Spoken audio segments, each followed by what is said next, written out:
नेपाली बहिरा आन्दोलनका अगुवा, बहिरा आन्दोलनका नेता, यो कार्यक्रमका सभाध्यक्ष, कार्यक्रमका प्रमुख अतिथि माननीय महिला बालबालिका तथा ज्येष्ठ नागरिक मन्त्रीज्यू, मञ्चमा आसन ग्रहण गरिरहनुभएका नेपाल सरकारका विभिन्न विभाग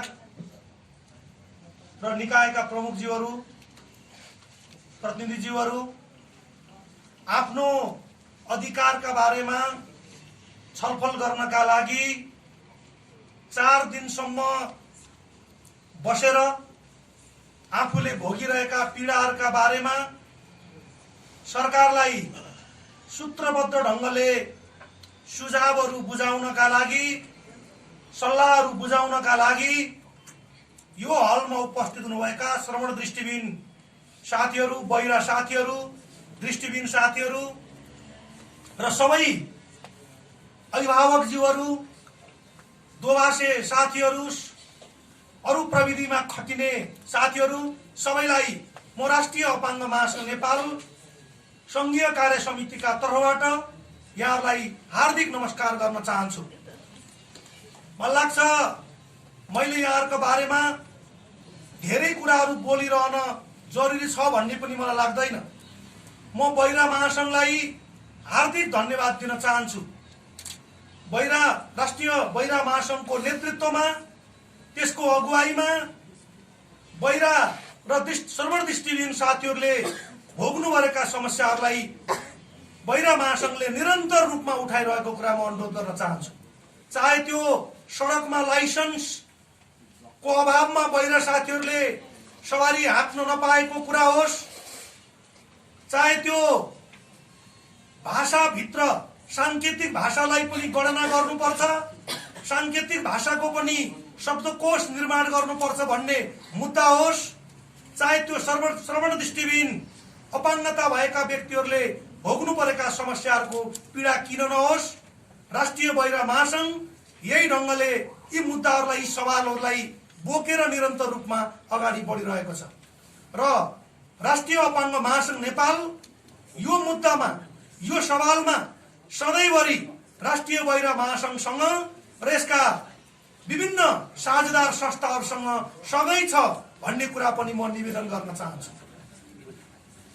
राष्ट्रिय अपाङ्ग महासङ्घ नेपाल सबै अपाङ्गता भएका व्यक्तिहरूको छाता संस्था हो, यो अभिभावक संस्था हो र राष्ट्रिय अपाङ्ग महासङ्घ नेपालले सबै वर्ग समुदायले भोग्नु परेका समस्याहरूलाई समान ढङ्गले उठाउँछ। कुनै समस्याहरूबाट राष्ट्रिय अपाङ्ग महासङ्घ विमुख रहन सक्दैन र रहनु पनि हुँदैन। र म यहाँहरूलाई अनुरोध गर्न चाहन्छु, अहिले थुप्रै कुराहरूमा सकारात्मकता देखा परेका छन्। चाहे त्यो पाठ्यक्रमको कुरा गरौँ, त्यो पाठ्यक्रमलाई परिमार्जित गर्ने, पाठ्यक्रम अपाङ्गता मैत्री बनाउने, सबै व्यक्तिका पहुँचमा पुर्याउने कुरा होस्, चाहे त्यो स्वास्थ्य नीतिलाई अपाङ्गता मैत्री बनाउने कुरा होस्, चाहे शिक्षाको दायरालाई अझै बढी फराकिलो बनाउने र सबैलाई शिक्षाको पहुँचमा ल्याउने कुरा होस्, यी सबै कुराहरूमा अहिले सरकारका निकायहरू सकारात्मक ढङ्गले अगाडि बढिरहेको कुरा हामीले देखेका छौँ। हामीले योभन्दा अगाडि जुन प्रकारको पीडा थियो, हाम्रा कुराहरूलाई आत्मसात नगर्ने, त्यसलाई नस्वीकार गर्ने जुन प्रवृत्ति थियो, त्यो प्रवृत्तिबाट अहिले मुलुक बदलिएको छ र नयाँ ढङ्गबाट, सकारात्मक ढङ्गबाट यो मुलुक अगाडि बढिरहेको छ। त्यसकारणले यो गति लिने क्रममा, यो गियर लिने क्रममा केही समय लागेको छ, तर यसले गियर लिन्छ, यसले गति लिन्छ। अब हामीले अहिले 15 देखि 20 वटा निकायहरू, तहहरू, चाहे त्यो त्रिभुवन विश्वविद्यालय होस्, चाहे त्यो विश्वविद्यालय अनुदान आयोग होस्, सबैलाई हामीले भेटघाट गर्ने र हाम्रा कुराहरू राख्ने कुराको हामीले सूची तयार गरेका छौँ। म यहाँहरूलाई अनुरोध गर्न चाहन्छु, भूमि सम्बन्धी समस्या समाधान गर्ने आयोगसँग हामीले छलफल गरेका छौँ। त्यसै गरी हामीले सिटिभिटीसँग हामीले एक प्रकारको छलफल गरेका छौँ र परिपत्र पनि सबै प्रदेशमा परिपत्र पनि भइसकेको छ। बाँकी निकायहरूमा पनि हामी जाँदैछौँ। विश्वविद्यालय अनुदान आयोगले विभिन्न क्याम्पसहरूलाई अनुदान दिएको छ, त्यहाँ क्युए प्रदान गर्ने परिपाटी पनि छ, चलन पनि छ। त्यसको पनि अब हामीले अडिट गर्ने योजना बनाउँदैछौँ। कहाँनिर कमजोरी छ, कि त्यसरी सरकारका लगानी भएका दात्री निकायले लगानी गरेका क्याम्पसहरू अपाङ्ग मैत्री छन् कि छैनन्? तपाईँ हामी सबैका निम्ति अहिले चुनौतीको विषय के हो भने अहिले मलाई आरआर क्याम्पस भित्र चाहिँ को विषयमा कुरा आएको छ। त्यहाँ साथीहरू व्हीलचेयर प्रयोग गर्ने साथीहरू हुनुहुन्छ, त्यहाँ उहाँहरू गएर क्याम्पसमा पढ्न सकिरहनु भएको छैन। यो विडम्बना छ।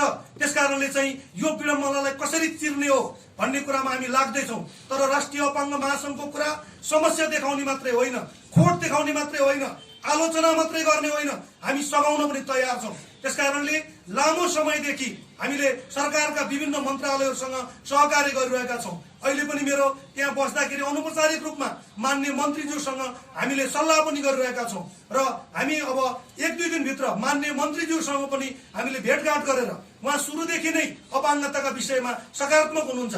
मैले छोटो छोटो 1-2 ठाउँमा कुरा गर्ने मौका पाएको छु अनौपचारिक ढङ्गले, तर त्यो विषयमा उहाँ संवेदनशील हुनुहुन्छ, उहाँ गम्भीर हुनुहुन्छ।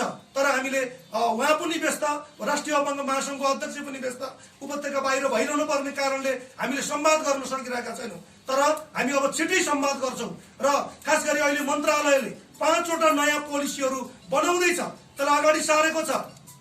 त्यसकारणले त्यसलाई समयमा कसरी सम्पन्न गर्ने त्यो अब छिटै कतिपय कुराहरू क्याबिनेटबाट डिसिसन गर्नुपर्नेछ। यो मुलुकमा राष्ट्रिय नीति तथा कार्ययोजना 2073 पछि अहिलेसम्म हामीले नयाँ बनाउन सकिरहेका छैनौँ। मन्त्रालयले प्रयास नगरेको पनि होइन, प्रयास गर्दा गर्दै पनि त्यो बनेको छैन। मुलुक सङ्घीय संरचनामा जाने कारणले त्यसलाई नयाँ ढङ्गले त्यसलाई परिमार्जित गर्नुपर्ने कारणले त्यसमा केही समय लागेको छ। तर कार्यदल बनिसकेको छ, त्यसलाई छिटै क्याबिनेटबाट डिसिसन गर्नुपर्ने छ। नियमावली हामीले जारी गर्यौँ, तर त्यो नियमावलीमा केही समस्याहरू देखिएका छन्, त्यसलाई निराकरण गर्नुपर्ने छ।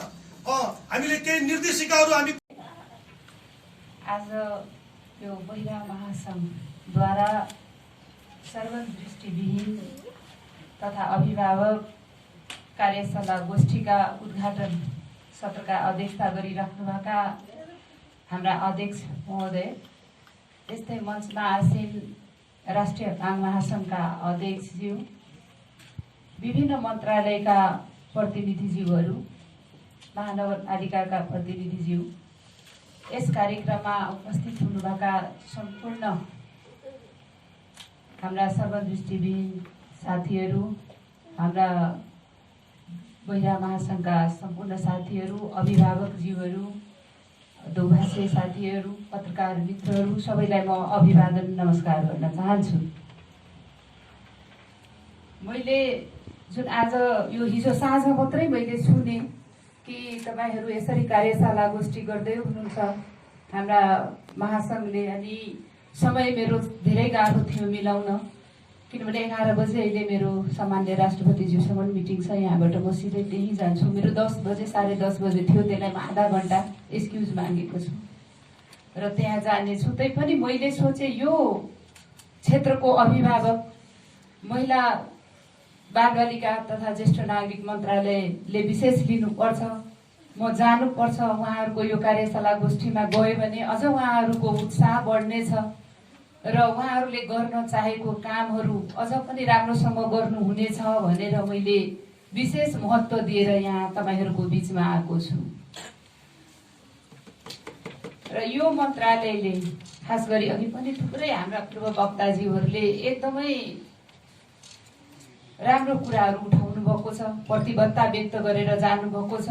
जबसम्म यो क्षेत्रलाई हामीले शिक्षामा, रोजगारीमा, आर्थिकमा अगाडि बढाएनौँ भने हाम्रो देश समृद्धि हुन सक्दैन।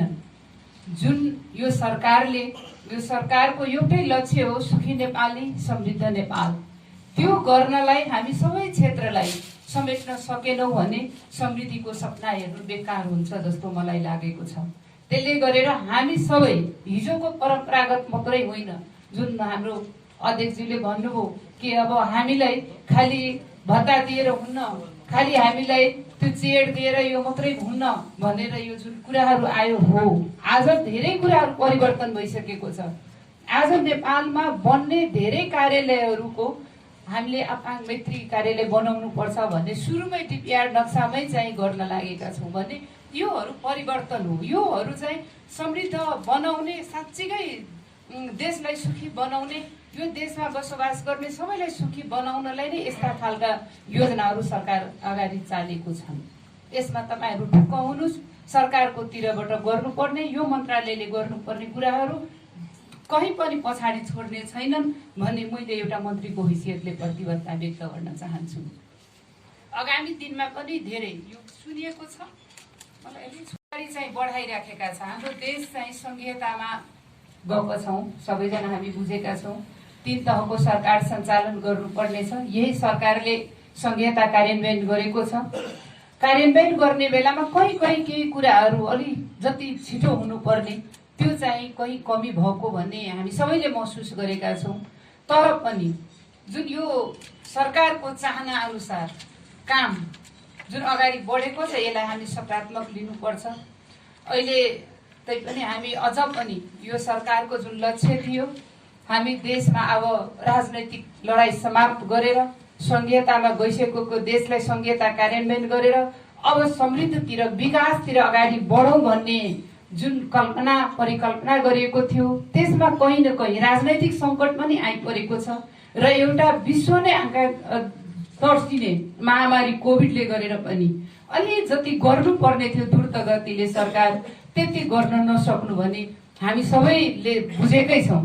अब यो अझ पनि गर्नलाई हामीले दिनौँ रात लागेर अझ पनि यो जुन क्रमबद्ध हुने केही व्यक्तिले गरेको छ यो सरकारलाई त्यसलाई पुरा गर्नलाई अझ देश चुनावमै भएको छ भन्ने हामी सबै जानेका छौँ। चुनाव समयमा गरेर यसलाई निरन्तरता दिनुपर्छ भन्ने पनि हामी बुझेकै छौँ। यसले गरेर यहाँहरूलाई यो पनि मैले जानकारी गराउन चाहेँ। अब धेरै खालका सुविधाहरू छन्, त्यसमा बिस्तारै समावेश अझ गर्न बाँकी छ भन्ने मैले महसुस गरेको छु। निःशुल्क शिक्षा र छात्रवृत्तिको छ, यहाँ चाहिँ मास्टर पढ्ने अब कता जाने भन्ने समस्या मैले यहाँ सुन्न पाएँ। निःशुल्क स्वास्थ्य सेवाको व्यवस्था गरिएको छ, त्यसमा कहाँ कहीँ केही भएको छ भने त्यो पनि यो 4 दिने गोष्ठीले तपाईँहरूले अझ निकाल्नु हुनेछ भन्ने मैले विश्वास लिएको छु।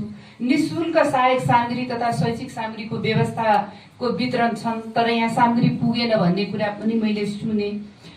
ब्रेल लिपि साङ्केतिक भाषाको पाठ्य पुस्तक निर्माण र वितरण पनि गरिएको छ। परीक्षामा सहयोगी राख्ने तथा समय थपको व्यवस्था पनि सरकारले मिलाएको अहिले भइराखेको कामको बारेमा मैले यहाँहरूको बिचमा लिइराखेँ। नेपाल टेलिकमले बहिराहरूका लागि 3G सिमबाट निःशुल्क भिडियो कुराकानीको व्यवस्था पनि गरेको छ। अब यहाँहरूसँग आइपुगेको छ छैन, कतै केही टेक्निकल प्राविधिक कमी छ भन्ने यो गोष्ठीले फेरि निष्कर्ष निकाल्ने छ भन्ने मलाई लागेको छ। दृष्टिविहीनहरूलाई सूचना प्रविधि सम्बन्धी तालिम प्रदान गरेको पनि मैले जानकारी लिएको छु। साङ्केतिक भाषामा नेपाल टेलिभिजनबाट समाचार प्रसारण भइराखेको यो एउटा महत्त्वपूर्ण निर्णय सरकारको थियो र यो भइराखेको नै छ। त्यस्तै यो मन्त्रालयले आगामी दिनमा चाहिँ मन्त्रालयले अझ जोड दिने जुन भर्खर हाम्रा अपाङ संघका अध्यक्षज्यूले पनि बारम्बार गएर त्यहाँका कर्मचारीहरूसँग चाहिँ कुराहरू गर्नु भएको रहेछ। धेरै कुराहरू अगाडि बढाउने जमर्को मन्त्रालयले कसेका छन्, जोड दिएका छन्। जस्तै दृष्टिविहीनले प्रयोग गर्न सेतो छडी र ब्रेल लिपिका बारे पाठ्य पुस्तक निःशुल्क उपलब्ध गराउने भन्ने कुरालाई जोड दिइराखेका छन् मन्त्रालयले। त्यस्तै साङ्केतिक भाषाको विकास तथा अनुसन्धान गर्ने, आकाङ्क्षा भएका व्यक्तिहरूलाई उपयुक्तताको आधारमा उपलब्ध गराउनु पर्ने व्यक्तिगत सहयोगी दोभाषी सम्बन्धी कार्यविधि तयार गरिराखेका छन्। त्यस्तै आर्थिक सशक्तिकरण एवं सिपमूलक एवं क्षमता विकास कार्यक्रम सञ्चालन गर्नलाई पनि कार्यविधि बन्दैछ। त्यस्तै गरी दृष्टिविहीनहरूलाई सूचना प्रविधि सम्बन्धी तालिममा जोड दिने भनेर त्यहाँ नियमावली बनाउँदैछन्। त्यस्तै दृष्टिविहीन शिक्षकहरूलाई प्रशिक्षक तालिम प्रदान गर्ने भन्ने यस्ता कुराहरू आगामी दिनमा जोड गर्ने मन्त्रालयको चाहिँ कार्यक्रम बन्दैछन् भन्ने यहाँहरूको बिचमा मैले राखेँ। र आज यो कार्यक्रम यो उद्घाटन सत्र मात्रै हो, अब जुन दोस्रो सत्रदेखि हुने 4 दिनसम्म यहाँहरू बसेर जुन निष्कर्ष निकाल्नु हुनेछ त्यो साह्रै अहिलेको आवश्यकता र चाहना अनुसार निकाल्नु हुनेछ र त्यो परिपूर्ति गर्न सबै मन्त्रालयले लागू गर्नेछ भन्ने मैले यहाँहरूको बिचमा विश्वास दिलाउन खोजेको छु। तपाईहरू सही समयमा अब आउने पनि अब यो फागुनको अन्तिमतिर नयाँ बजेटको पनि अब कुराहरू आउँदैछन्। अब अर्को गएको 76-77 को बजेट कार्यान्वयन हुने क्रममा छ र अब आउने 77-78 को बजेटमा यहाँ निकाल्नु भएको निष्कर्ष जुन अघि पनि हाम्रो एउटा शिक्षा मन्त्रालयको सायद हाम्रो राष्ट्रिय सेवक मित्रले भन्नुहुन्थ्यो, यहाँहरूको सोचले र अलिकता नभोगेकाहरूलाई फरक पर्न सक्छन्। त्यसले गरेर यो 4 दिने जुन लामो समयसम्म यहाँहरू एकै ठाउँमा बसेर यो क्षेत्रका सबै समस्याहरूलाई गन्थन गर्नु भएर जुन वास्तविकता कुरा सरकारले गरिदिनु पर्ने ल्याउनु हुँदैछ, त्यसलाई चाहिँ अब आगामी दिनमा आउने बजेटमा यहाँहरूको कुराहरू समावेश हुनेछ भन्ने मैले प्रतिबद्धता व्यक्त गर्न चाहन्छु। यो मेरो मन्त्रालयले सम्हालेकोबाट मैले गर्न सक्ने काम पछाडि मैले हट्ने छैन भन्ने विश्वास दिलाउन चाहन्छु। सँगै अब धेरै कुराहरू परम्परागतका कुराहरू सँगसँगै अब जुन अघि आयो कृषिमा या प्राविधिकसँग कसरी हामीले विशेष क्षमता, मैले त यहाँहरूलाई जुन अघि हाम्रो साथीले सुरुमै बोलेर जानुभएको थियो कि एउटा कमजोर हिसाबले देख्ने जुन दृष्टि छन् त्यो होइन। विशेष मैले मेरो दृष्टिले हेर्ने हो भने मैले विशेष क्षमता भएका व्यक्तिहरू यहाँहरूमा देखिराखेको छु। सबैमा अलग अलग खालका विशेष क्षमता हुन्छ। मेरोमा एउटा होला गुण, यहाँहरूमा एउटा होला, उहाँहरूमा एउटा होला भन्ने यो सबै गुणहरू एकै ठाउँमा मिलेर यदि हामी गर्यौँ भने मात्रै हाम्रो देश समृद्धि हुन सक्छ। यसका लागि हामी सबै हात थोमिलो गरेर अगाडि बढाउँ। देशलाई समृद्धि बनाउनलाई हामी सबै लागि परौँ र यो 4 दिने कार्यशाला गोष्ठीले साह्रै महत्त्वपूर्ण निर्णयहरू लिने हुनेछ भन्ने मैले शुभकामना व्यक्त गर्न चाहन्छु। यहाँहरूको अब जुन कुरा पुगेका छैनन्, शिक्षातिर होस् या त यो मन्त्रालयले गर्नुपर्ने काम होस् या त सरकारले समग्रमा गर्ने काम, रोजगारीतिरको काम आयो, प्राविधिकसँग जोड्ने काम आयो या कृषिसँग जोड्ने आयो, यो सबै खालका योजनाहरू यहाँहरूले बनाउनु भएर यो 4 दिनका कार्यशाला गोष्ठीले गर्नुहुनेछ भन्ने विश्वास लिँदै यहाँहरूको यो सफलताको शुभकामना दिँदै फेरि धेरै यो 4 दिनेको शुभकामना होस्। यो तपाईहरूले आगामी दिनमा आफ्ना कुराहरू लिपिबद्ध गराउन सकोस् र समग्रमा बहिरा महासङ्घले र हाम्रा राष्ट्रिय महासङ्घले यस्ता खालका समस्याहरूलाई ल्याएर अगाडि सार्न सकोस् भन्दै मेरो यो भनाइ, यो शुभकामना यही अन्त्य गर्छु। तपाईहरूको सँगै छु भन्दै प्रतिबद्धता व्यक्त गर्दै मेरो यो समयलाई जुन तपाईहरूले ख्याल गरिदिनु भयो, यहाँ बोलाएर शुभकामना मन्तव्य दिन लाउनुभयो, यसको लागि धेरै धन्यवाद दिँदै आगामी दिनमा हामी अनौपचारिक रूपमा पनि भेटघाट गर्ने नै छौँ भन्दै यहाँहरूबाट बिदा पनि हुन चाहन्छु। धन्यवाद। आज यस कार्यक्रमका विशिष्ट अतिथिज्यू र विभिन्न सरकारी निकायबाट पाल्नुभएका अतिथिज्यूहरू र अन्य अतिथिज्यूहरू, यस कार्यक्रममा सहभागी हुनुभएका श्रवण किसिमका व्यक्तिहरू, उहाँका अभिभावकहरू, सहयोगी, दवास्थित र सम्पूर्ण यस कार्यक्रममा सहभागी मित्रहरू सम्पूर्णलाई म धन्यवाद दिन चाहन्छु। म लामो समय हजुरको लिन्न, समयको पाबन्दी पनि छ।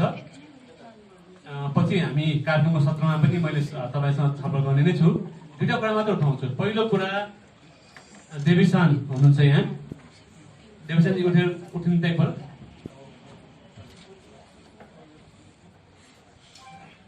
देवीसानजी 12 वर्षसम्म उहाँ घरभित्रै बसेर बस्नु भएको थियो, थुनेर बस्नु भएको थियो 12 वर्षसम्म सञ्चार गर्न नसकेर। किन त्यस्तो भयो भन्दाखेरि जन्मजात पहिला हुनुहुन्थ्यो, साङ्केतिक भाषा थियो, पछि आँखा कम भयो, त्यसपछि कसरी सञ्चार गर्ने थाहा भएन। सञ्चार गरेको साथीहरूले, पहिला साथीहरूले सञ्चार गरेको देख्नुहुन्न, उहाँले के कुरा गर्यो थाहा भएन।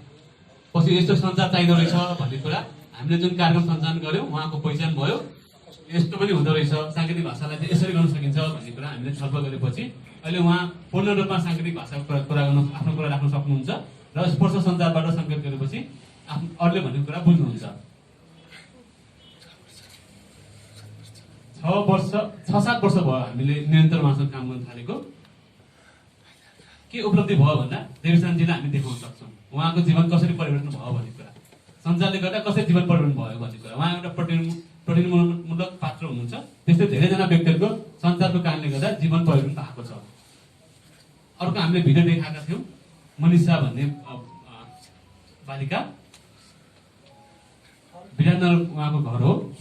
सुरुमा हामीले भेट्दाखेरि हामीले विराटनगर 2 वर्ष अगाडि हामीले कार्यक्रम सुरु गर्दाखेरि घरमा बस्नुहुन्थ्यो, सुतेर बस्नुहुन्थ्यो, टोयलेट पनि त्यही बस्नु गर्ने, खाना पनि राम्रोसँग आफूले खान नसक्ने, बुवा आफै पनि लो भिजन हुनुहुन्छ, उहाँको पनि आँखामा समस्या छ, लो भिजन भएको व्यक्ति हुनुहुन्छ, अनि उहाँलाई परिवारमा गाह्रो भइरहेको थियो, एकदम गाह्रो अवस्था। किनभने बच्चालाई अब उहाँ पनि आफै लो भिजन, उहाँलाई कसरी सञ्चार गर्ने, बच्चालाई के सिकाउने थाहा छैन।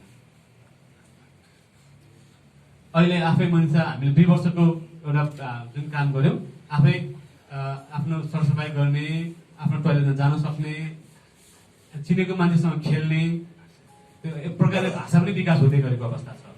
त्यो एउटा अर्को उपलब्धि पनि हामीले बालबालिकामा देखेका छौँ। यो ठाउँसम्म पुग्न हामीलाई सहयोग गर्नुहुने सम्पूर्ण सङ्घ संस्था व्यक्तिहरूलाई आभार प्रकट गर्न चाहन्छौँ। जुन राष्ट्रिय भेला हो, यो देवप्लान भएका व्यक्तिहरू र अभिभावक यसरी भेला भएको पहिलोपटक हो। हामीले पहिला अभिभावकको छुट्टै, देवप्लान भएका व्यक्तिहरूको छुट्टै कार्यक्रमहरू चाहिँ हुने गरेका थियौँ, तर यसरी अभिभावक र देवप्लान भएका व्यक्तिहरूलाई एकै ठाउँमा ल्याएर हामीले पहिलोपटक यस्तो कार्यक्रम गर्दैछौँ। लगभग 30 जिल्लाका साथीहरू यहाँ उपस्थित हुनु भएको छ। यसरी देवप्लान भएका व्यक्तिहरू जस्तै 30 जिल्ला जतिका साथीहरू यहाँ आउनु भएको छ। यो पनि पहिलोपटक नै हो नेपालको हाम्रो इतिहासको लागि। यो क्षेत्र चाहिँ सरकारी क्षेत्रले पनि चासो दिनुपर्ने अवस्थाको क्षेत्र हो। हिजो अन्तर्राष्ट्रिय मातृभाषा दिवस मनाइयो, विभिन्न कार्यक्रमहरू भए, त्यहाँ साङ्केतिक भाषाको कुरा, विभिन्न अल्पसङ्ख्यक भाषाको कुरालाई जगाउनुपर्छ, जगानी गर्नुपर्छ भन्ने कुरा त आयो, भाषा विकासमा लगानी गर्नुपर्छ भन्ने कुरा त भयो, तर जस्तै यस्तो पनि भाषा हुन्छ भन्ने कुरा जानकारी नै छैन उहाँहरूलाई। आज हामीले ह्याप्टिक सिग्नलको बुक हामीले विमोचन गरेका छौँ। नेपाल सरकारले यस्ता प्रकारको स्पर्श सञ्चार लगायत ह्याप्टिक सिग्नलको कुरामा पनि लगानी गर्नुपर्छ, निरन्तर यो विषयमा काम गर्नुपर्छ र त्यसको लागि चाहिँ हामी निरन्तर सहकार्य र समन्वय गर्न चाहन्छौँ र सबै निकायबाट सहकार्य समन्वय हुन्छ भन्ने कुरामा मैले आशा राख्दछु। माननीय मन्त्रीजी हुनुहुन्छ, अतिथिजीहरू हुनुहुन्छ, विभिन्न विभाग र मन्त्रालयबाट पाल्नुभएका, स्थानीय निकायबाट पाल्नुभएका, उहाँहरूको पनि निरन्तर सहभागिता हुन्छ, हामीलाई समन्वय हुन्छ भन्ने अनुरोध गर्न चाहन्छु। र अतिथिजीहरूलाई चाहिँ तल हामीले खानाको व्यवस्था गरेका छौँ, खाना हजुरले लिएर जानु होला भन्ने म अनुरोध गर्न चाहन्छु। धन्यवाद। अहिले तपाईँ हेर्दै हुनुहुन्छ दृष्टि अनलाइन टिभी। दृष्टि online TV. Subscribe now and press the bell icon. Never miss an update.